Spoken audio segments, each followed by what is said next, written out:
Multiplayer was brought in really early as like a challenge that Nintendo gave us. They basically said, look, we really like the idea of possession, and then what would you do with that in a multiplayer game? So we started off with a Deathmatch Mode, where basically everyone starts off as a ghost, and the level is populated by all these sort of inanimate hosts, and each one has like a different weapon. So basically all the ghost players scatter out, find their favorite host or their favorite weapon, and then just battle each other for points. And then from there we added a capture the host mode, which is like a variation on the capture the flag.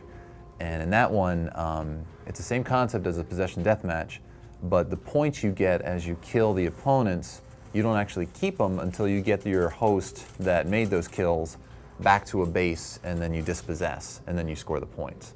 So a lot of times it turns into a race of, you know, hey, so-and-so has like 10 points in his host, kill him before he gets to the base. Okay.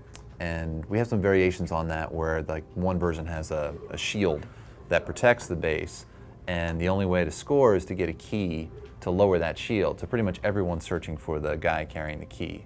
And that's a great team game, because usually you'll have one guy has the key, he's waiting to score, but he's waiting for his buddies to get in there too. And then we have one more multiplayer mode called Hunt, and that one is strictly ghosts versus hosts. And what you do there is the hosts have an anti-ghost gun that they're trying to kill all the ghost enemies with. And each team has like a certain number of lives before the game is over. And the hosts, or I'm sorry, the ghosts are trying to possess the hosts, and then when they possess a host, the host player has some control over what the host is doing, but the ghost player also has a level of control. So they're fighting each other, and the ghost players are trying to get the hosts into hazards like, you know, walls of flame, or, you know, deep pits with spikes in them, that kind of stuff. And that one becomes a lot of fun because there are a couple ways to dispossess. You can either rapidly hit the A button to knock the ghost out, or you have these dispossession grenades that you can either shoot at the floor to knock a ghost out of yourself, or shoot at your buddy to help him out. In multiplayer, we also try to introduce the whole object possession.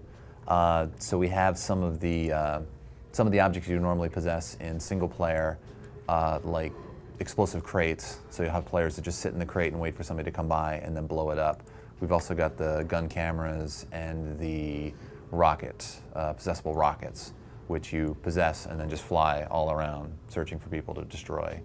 And then we also have like special characters you can unlock, which are single player characters that if you get certain collectibles in single player mode, they'll become available in multiplayer. For the special characters in multiplayer, it's we just have, when you complete certain levels, if you've gotten all the collectibles up to that point, a character from that level will be, you know, the special high-powered character, and they're always like tucked away somewhere in the multiplayer level to find them. But it's not every character from single player. We have about a dozen maps in multiplayer. Only a few are open in the beginning, and then as you find collectibles in single player, you unlock new maps.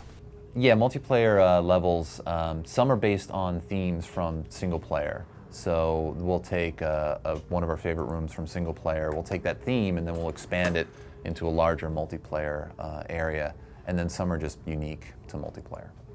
Yeah, we've had a lot of fun playing multiplayer in the office.